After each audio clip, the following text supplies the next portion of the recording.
दोस्तों, ट्रम्प साहब ने जो भारत के बारे में कहा कि India is a dead economy, मुझे लगता है कि भारत के लिए बहुत ह्यूमिलेटिंग भी है और बहुत इंसल्टिंग भी है। भारत में इंडियन एयरफोर्स की स्ट्रेंथ इतनी कम हो गई है कि वो पाकिस्तान की जो एयरफोर्स है ऑलमोस्ट उसके बराबर आती नजर आ रही है। सिर्फ 29 स्क्वाड्रन बचे हैं इंडिया में और 25 स्क्वाड्रन पाकिस्तान एयरफोर्स के हैं, जबकि चीन के साथ जहां मुकाबला है तो उनके 133 स्क्वाड्रन है। 133।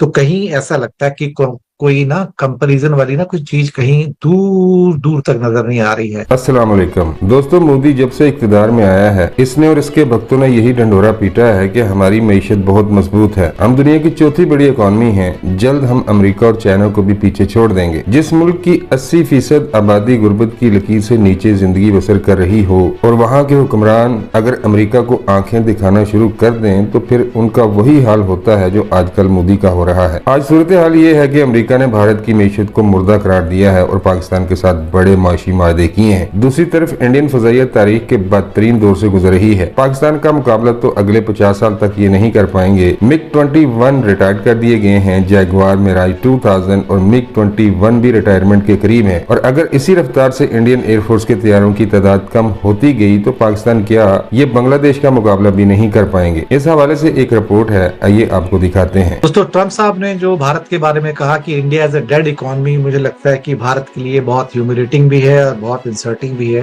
क्या कहा जाए, लेकिन ट्रम्प है, जो कहना चाहे कह सकते हैं। भारत में इंडियन एयरफोर्स की स्ट्रेंथ इतनी कम हो गई है कि वो पाकिस्तान की जो एयरफोर्स है ऑलमोस्ट उसके बराबर आती नजर आ रही है। सिर्फ 29 स्क्वाड्रन बचे हैं इंडिया में और 25 स्क्वाड्रन पाकिस्तान एयरफोर्स के हैं, जबकि चीन के साथ जहां मुकाबला है तो उनके 133 स्क्वाड्रन है। 133। तो कहीं ऐसा लगता है कि कोई ना कंपैरिजन वाली ना कोई चीज कहीं दूर दूर तक नजर नहीं आ रही है। और इन हालातों में क्या कहा जा सकता है अल्टीमेटली।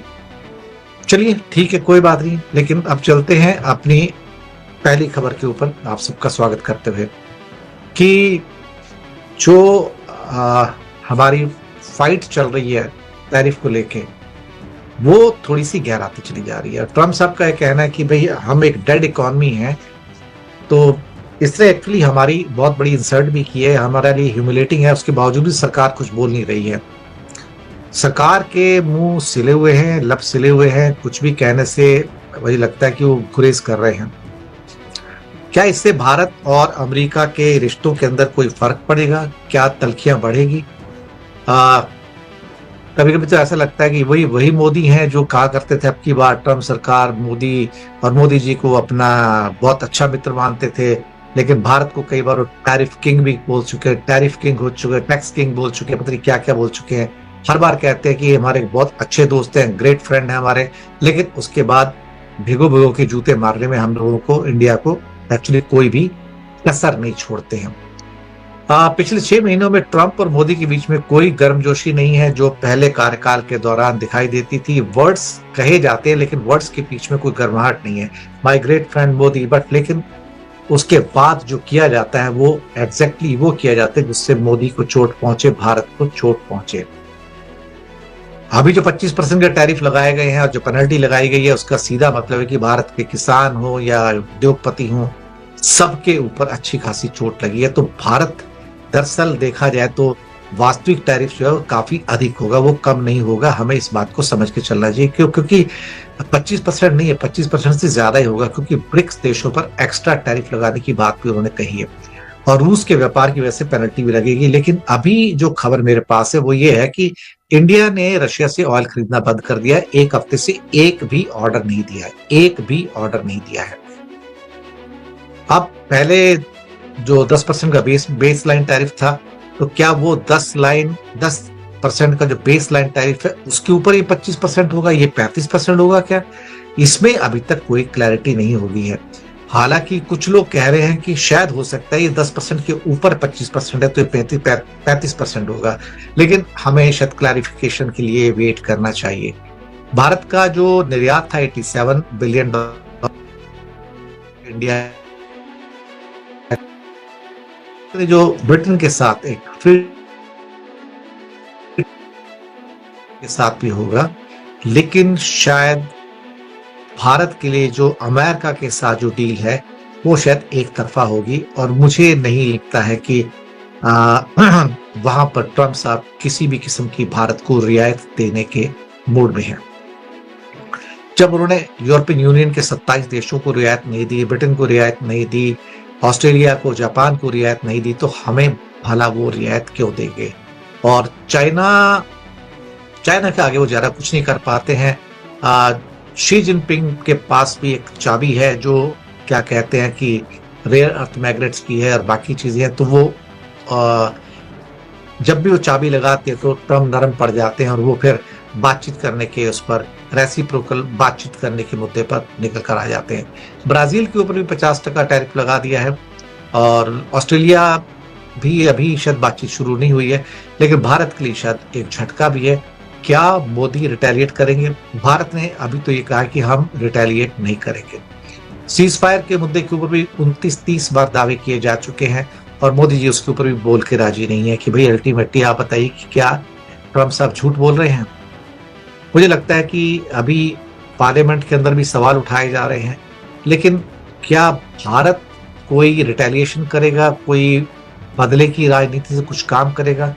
मुझे ऐसा बिल्कुल भी नहीं लगता, क्योंकि भारत शायद वो हिम्मत ना जुटा पाए जो शी जिनपिंग चाइना के जुटा पाते हैं। इसके साथ ही एक्चुअली देखा जाए तो भारत का जो व्यापार है वो $87 बिलियन का गुड्स का है, $110 बिलियन का एक्सपोर्ट जो है वो हमारे सॉफ्टवेयर का है। अलग अलग कंट्रीज के ऊपर जो टैरिफ लगाए गए वो भी बताता हूँ, लेकिन ये एक लिस्ट है मेरे पास की कितना दरअसल जो भारत एक्सपोर्ट करता है, जिसमें smartphone $14.5 billion, pharma 12.7 billion, diamond 11.9, machinery 7.8, chemicals 3.6, petroleum 3.2, textile 3.1, steel 2.8 billion, auto parts 2.8 billion, marine products 2 billion.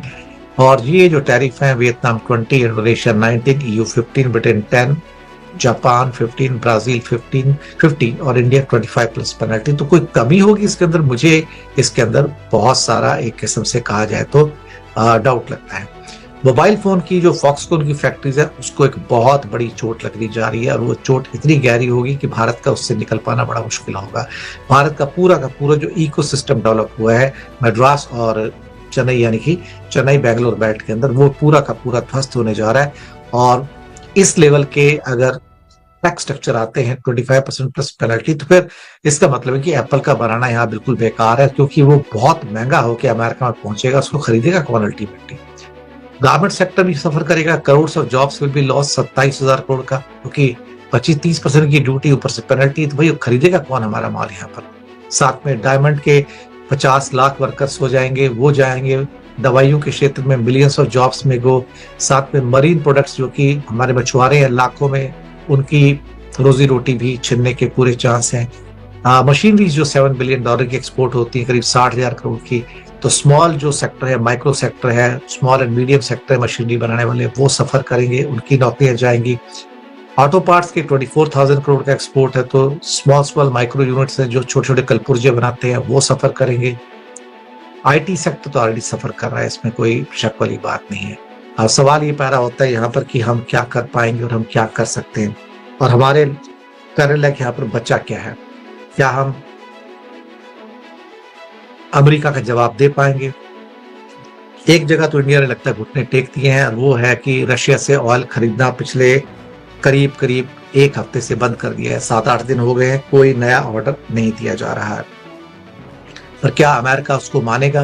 क्योंकि हथियार तो इंडिया खरीदेगा अल्टीमेटली, तो वो हथियार इंडिया के लिए जरूरी भी है, क्योंकि आज भी 40% तो जो आर्म्ड फोर्सेज है वो इंडिया की सारी जो हैं वो रशियन ही है, तो उसको कलपुर्जे वगैरह चाहिए होंगे, S-400 भी अभी आने बाकी हैं।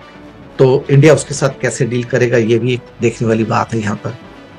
इसके अलावा पाकिस्तान एयरफोर्स के 25 स्क्वाड्रन हैं और इंडियन एयरफोर्स के अब रह गए 29 स्क्वाड्रन, जबकि 2 स्क्वाड्रन जो MiG-21 के थे अब रिटायर हो रहे हैं, तो 29 रह जाएंगे। और हालात ऐसे हैं कि और कुछ दिनों में तो 25 से भी नीचे चले जाएंगे। उसका एक बहुत बड़ा कारण यह है कि मिराज 2000 रिटायर होने जा रहे हैं, जगुआर, MiG-29 और कुछ पार्ट ऑफ सुखोई आल्सो, ये सारे के सारे रिटायर होंगे। तो हमारे पास बचेगा क्या? 20-21 स्क्वाड्रन बचेंगे, ले देखते हैं, मुश्किल से जगुआर भी जा रहे हैं। तो आप करेंगे क्या इसके अंदर? आपके पास रास्ता क्या बचता है? हर साल आपको कम से कम 3 से 4 स्क्वाड्रन जोड़ने पड़ते हैं। चाइना इस समय अप्रोक्सीमेटली 120 अप्रोक्सीमेटली 120 J-20 विमान हर साल जोड़ रहा है, जो स्टेल्थ फाइटर्स है 120 विमान हर साल जोड़ रहा है, और 2030 तक उसका टारगेट है कि J-20 विमान जो है, जो उसका मेन स्टे है, वो उसकी संख्या 1000 क्रॉस होनी चाहिए। अब हमारे सामने इतना बड़ा डेंजर वहां खड़ा है और हम उसके मुकाबले में कुछ भी नहीं कर पा रहे हैं, तो हमें सोचना होगा कि अल्टीमेटली हम चाइना के मुकाबले कहां पर हैं। शायद एयरफोर्स के मामले में तो हम कहीं भी नहीं है, देखा जाए तो।